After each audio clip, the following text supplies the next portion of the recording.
the eye with a sharp stick. Now, urinary tract infections and yeast infections, no fun, no matter where you live, no matter whether you're in Australia or north of the equator. These conditions are problematic. Let's take a brief overview of the urinary tract in the human body. This, of course, is the pelvis and the spine. This structure right here is the kidney. This interesting thing sticking on top is the adrenal gland. Of course, there are two kidneys, two adrenal glands. The tube that runs from the kidney to the bladder is called the ureter, and the bladder is down here. And then, of course, from the bladder, it goes into the urethra, and that is where the urine ultimately escapes the human body. Here's a blow-up of the kidneys and the bladder, just to kind of get us in the ballpark. And kidney there, right? Ureter there. It's the tube that collects that the urine passes from the kidney into the bladder through the ureter.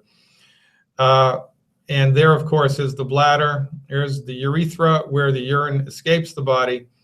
And this is where urinary tract infections and yeast infections propagate a lot. Of course, you can also have vaginal yeast infections, but because of the anatomical proximity of the vaginal area and the urethra, oftentimes when there is trouble in one anatomical part of the body there, the bladder or the vaginal area, there can be trouble in both.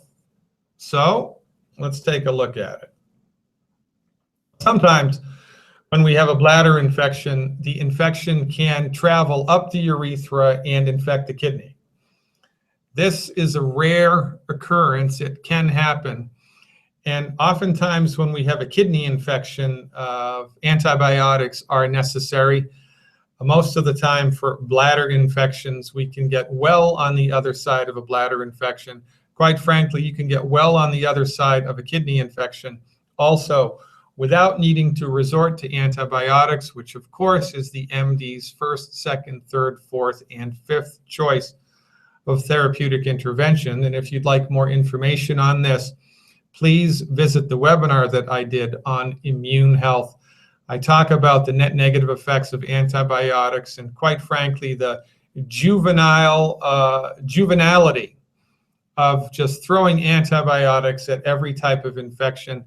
It is an old-fashioned, outdated therapeutic which is worn so thin that now the leading cause of antibiotic-resistant bacterial infections is the clinical use of antibiotics.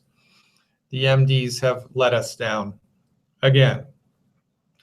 If you have a bladder infection, if you have a kidney infection, if you have an infection anywhere in the urogenital system, then the recommendation is pretty straightforward.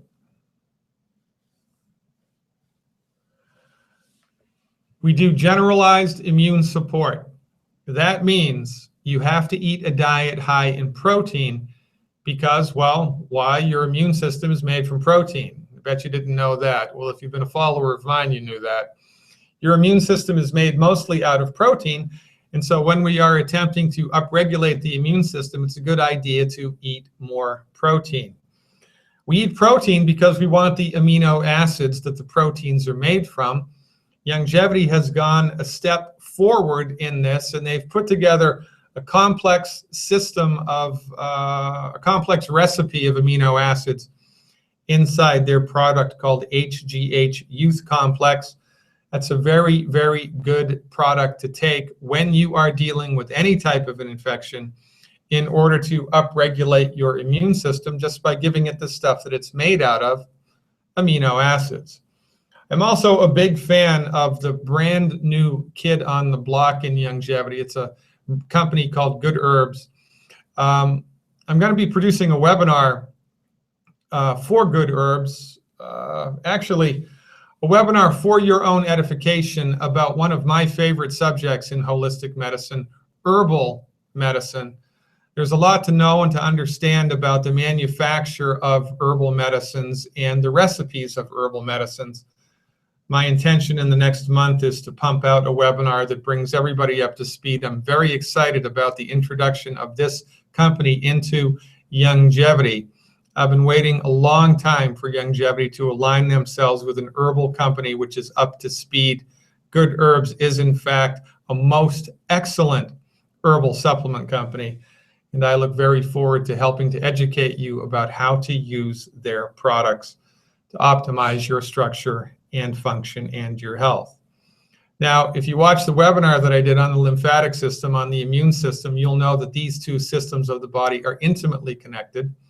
So if you are dealing with any type of an infectious disease anywhere in the body, it would be a good idea to upregulate your lymphatic system, and the Good Herbs product, Lymphatic Health, does a very, very good job of that.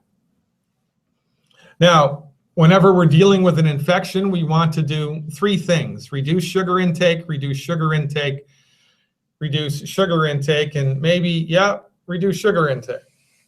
Why? Because every time you eat sugar, it downregulates your immune system and puts part of your immune system to sleep. Now remember, your DNA is made from sugar. Sugar is the gasoline of the body. You couldn't blink an eyelash without sugar. Sugar is not the Antichrist. For more information about that, please reference the webinar that I did on sugar. The problem with sugar is not the sugar. The problem with sugar is how much of it are you consuming, and how able is your body to regulate its own sugar metabolism.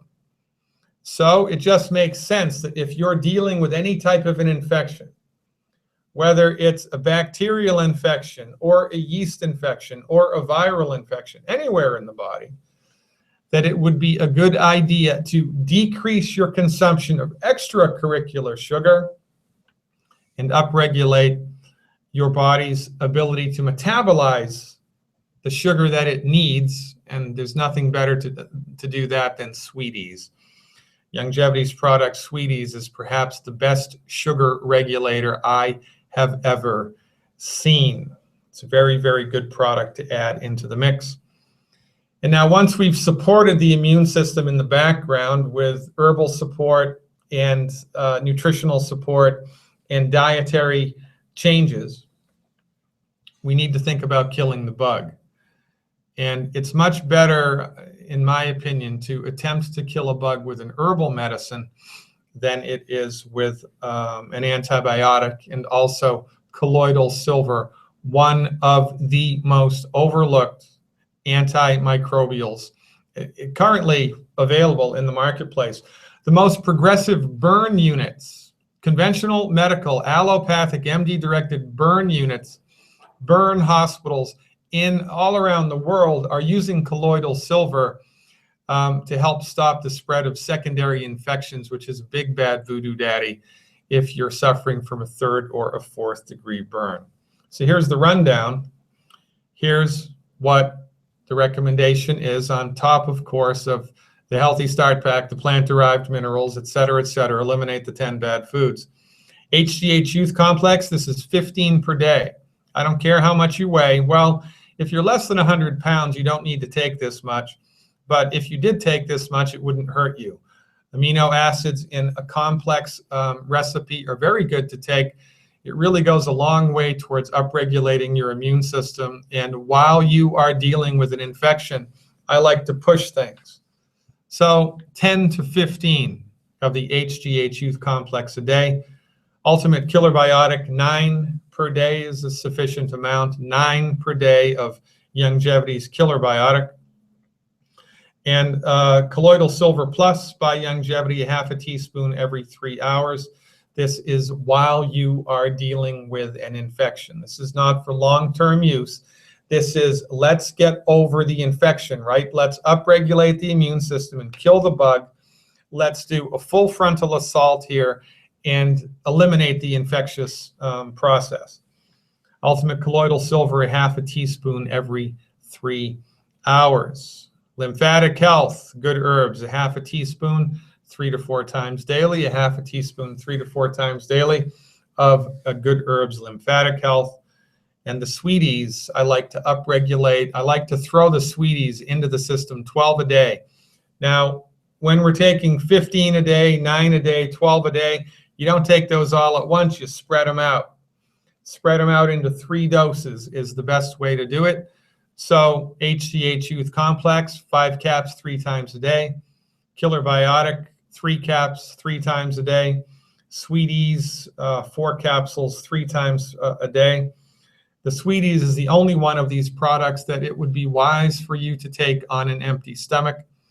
Take them on an empty stomach. If you get a little bit of a burp back, if you take the Sweeties on an empty stomach, you can have a piece of cheese or a piece of fruit in order to help that go down. But we want to avoid foods that are high in phytates, nuts, rice, beans, spinach, right? Avoid foods that are high in phytates when we're taking any mineral supplement into the body, which in this array would be the Sweeties. The rest of the stuff you can take with a meal, or if you like, you can take it all between meals. It's really up to you.